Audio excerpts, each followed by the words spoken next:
Hello my dear student, कैसे हैं आप लोग। उम्मीद करता हूं आप लोग अच्छे होंगे, स्वस्थ होंगे और अपना अध्ययन अच्छे से कर रहे होंगे। मैं धर्मेंद्र पटेल आप सभी को अपने यूट्यूब चैनल डीपी एचडीएम में तहे दिल से स्वागत करता हूं।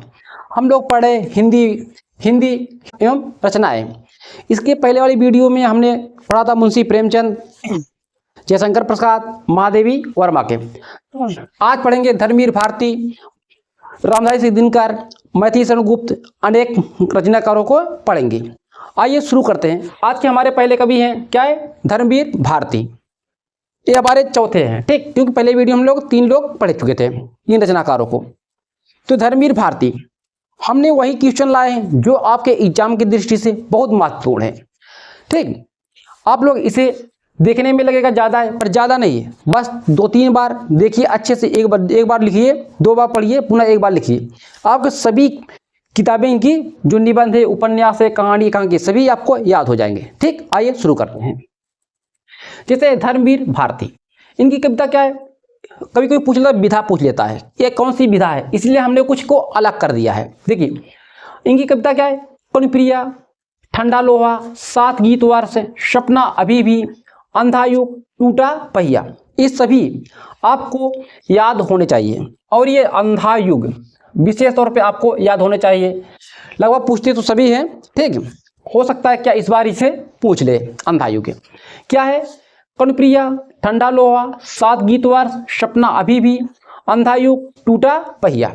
और इनकी बड़ी फेमस उपन्यास है गुनाहों का देवता, सूरज का 7वां घोड़ा। ये कई बार एग्जाम में पूछ चुका है, ठीक है, इसीलिए आप लोग विशेष तौर से याद रखिएगा, गुनाहों का देवता, सूरज का 7वां घोड़ा। इनकी एक निबंध है, ठेले पर हिमालय।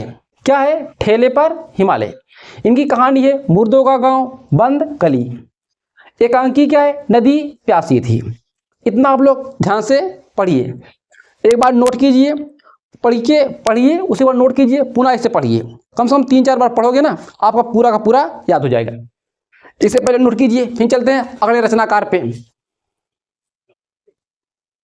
देखिए रामधारी सिंह दिनकर, इनकी कौन कौन सी रचनाएं हैं। रामधारी सिंह दिनकर की रसीम रथी, उर्वशी, हुंकार, कुरुक्षेत्र, परशुराम की प्रतिज्ञा, हाहाकार, रेणुका, संस्कृत के 4 अध्याय, चक्र व्यूह। देखो आपने एक किताब पढ़ा होगा रसीम, वो किसकी थी, महादेवी वर्मा की थी। ये क्या है, रसीम रथी है, किसकी है, रामधारी सिंह दिनकर की। आप लोग इसमें कंफ्यूज मत होइएगा। क्या है, एक बार बोलिए, रामधारी सिंह दिनकर बुक क्या है, रचना है, रसीम रथी, उर्वशी, हुंकार, कुरुक्षेत्र, परशुराम की प्रतिज्ञा, हाहाकार, रेणुका, संस्कृत के 4 अध्याय, चक्रव्यूह। आप लोग कुरुक्षेत्र, रेणुका विशेष तौर पे याद रखिएगा, उर्वशी, ठीक, उसमें। और इनका एक निबंध है, जो ये निबंध है, अर्धनारेश्वर, रेत का फूल, उजली आग। अर्धनारेश्वर, रेत का फूल विशेष तौर पे याद रखिएगा। हमारे अगले कवि हैं, ठीक, रचनाकार है मैथिली शरण गुप्त। इनका जन्म हुआ था झांसी के चिरगांव में हुआ था, मैथिली शरण गुप्त का जन्म। देखो महाकाव्य क्या है, इनकी बहुत फेमस किताब है साकेत, पता नहीं कितनी बार एग्जाम में आपसे पूछ चुका है। इनके महाकाव्य में साकेत, यशोधरा। अन्य रचनाएं क्या है, रंग में भंग, जयद्रथवध, मेघनादवध, किसान, नहासु, भारत भारती, पंचवटी, द्वापर, अनक, मंगल घट। ठीक, क्या है इनकी महाकाव्य, क्या है, साकेत, यशोधरा। अन्य रचनाएं क्या है, रंग में भंग, जयद्रथवध, मेघनादवध, किसान, नहासु, भारत भारती, पंचवटी, द्वापर, अनक, मंगल घट।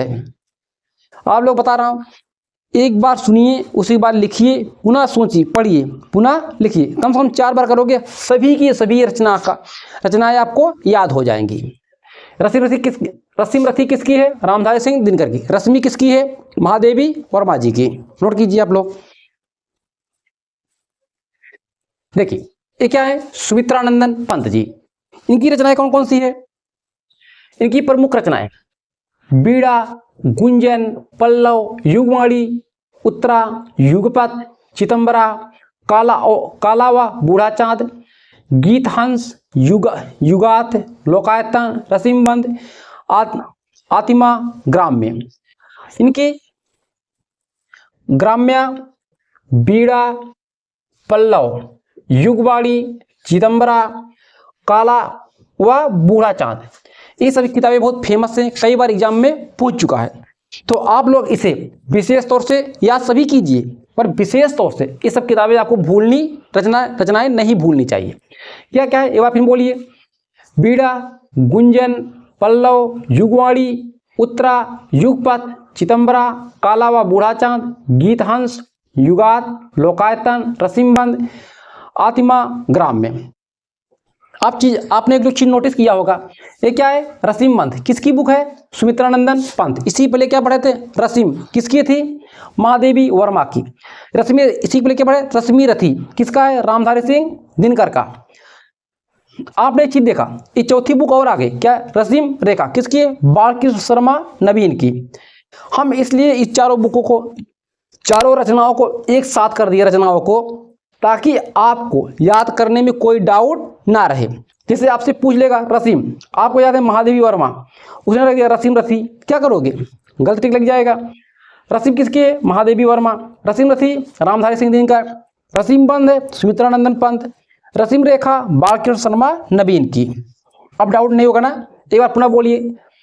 बीड़ा, गुंजन, पल्लव, युगवाणी, उत्तरा, युगपथ, चिदम्बरा, काला व बूढ़ा चांद, गीतहंस, युगांत, लोकायतन, रसिमबंध, आतिमा, ग्राम्या।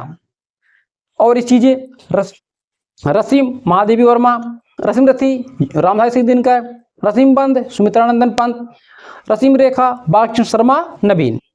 आप लोग इसे नोट कीजिए। फिर चलते हैं इसके नेक्स्ट रचनाकारों पे। देखिए हमारे 8वें कवि कौन है? सूर्यकांत त्रिपाठी निराला जी हैं। सूर्यकांत त्रिपाठी निराला जी की कौन कौन सी फेमस किताबें हैं, रचनाएं हैं? क्या है? आड़िमा, अनामिका, अर्चना, आराधना, परिमाल, गीतिका, तुलसीदास, कुकुरमुत्ता, अपरा, नए पत्ते, बेला, गीत गुंज। ठीक, आप लोग इनकी ए बुक तुलसीदास, तुलसीदास क्या है? तुलसीदास के नाम पे आ रहा है ना, पर ये रचना है किसकी? सूर्यकांत त्रिपाठी निराला जी की। पुनः बोलिए क्या क्या है? आड़िमा, अनामिका, अर्चना, आराधना, परिमल, गीतिका, तुलसीदास, कुकुरमुत्ता, अपरा, नए पत्ते, बेला, गीत गुंजे। हरिवंश राय बच्चन एक फिल्म अभिनेता अमिताभ बच्चन के पिताजी हैं। ठीक है, वो हरिवंश राय बच्चन किसके पिताजी हैं? अमिताभ बच्चन के। इनकी रचना क्या है? मधुबाला, मधुशाला, मधुबाला, मधुकलश, निशा निमंत्रण, क्या भूलूं क्या याद करूं, 10 द्वार से सोपान तक, एकांत संगीत। क्या है? मधुशाला, मधुबाला, मधुकलश, निशा निमंत्रण, क्या भूलूं क्या याद करूं, 10 द्वार से सोपान तक, एकांत संगीत। ये सभी रचनाएं आप लोग लिखिए और याद कीजिए। तो चलते हैं राम कुमार वर्मा जी पे। देखो 10 कौन है हमारे? राम कुमार वर्मा जी हैं। राम कुमार वर्मा कौन सी? इन्हें राम कुमार वर्मा को क्या कहा जाता है? एकांकी सम्राट कहा जाता है। अगर आपसे विकल्पी में पूछ ले किस रचनाकार को एकांकी का सम्राट कहा जाता है? किसे कहा जाता है? राम कुमार वर्मा को। राम कुमार वर्मा जी को एकांकी सम्राट कहा जाता है। इसे आप लोग विशेष ध्यान देकर याद कर लीजिए। इनकी कृतियां क्या है?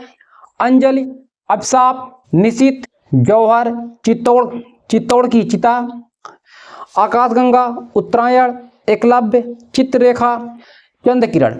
क्या है इनकी कृतियां? पुनः बोलिए। अंजल, अभिशाप, निशित, जौहर, चित्तौड़ की चिता, आकाशगंगा, उत्तरायण, एकलव्य, चित्ररेखा, चंद्रकिरण है। अब देखिए चित्ररेखा ये किसकी रचना है? राम कुमार वर्मा जी की। आप महादेवी वर्मा क्या था? अतीत के चलचित्र। आप लोग कंफ्यूज मत होइएगा, हमने सभी को संग्रह कर देंगे। ठीक, जो डाउट क्वेश्चन आपके होंगे। चित्ररेखा राम कुमार वर्मा के, अतीत के चलचित्र महादेवी वर्मा जी के। बस आज इतना ही। आप लोग सभी को अच्छे से लिखिए और 2-3 बार पढ़िए, आपको पूरा का पूरा याद हो जाएगा। पर आप एग्जाम्स में है, आप तनाव रच्ची मत लीजिए। ठीक, जैसे नॉर्मल है ऐसे पढ़ते रहोगे, बड़ी जल्दी याद होगा। अगर आप तनाव ले लोगे, टेंशन ले लोगे तो ठीक आपको याद नहीं होगा। इसीलिए हम जितना बताएं इतना आप लोग करते जाओ। इसे 2 बार पढ़िए, सुनिए हम उसी बार लिखिए, फिर पढ़िए। लिखोगे 2-3 बार 4 बार ना, याद हो जाएगा। बस आज इतना है। अपना ध्यान रखिए, अच्छे से रहिए और अपना पढ़ाई करते रहिए। मिलते हैं फिर नेक्स्ट वीडियो में।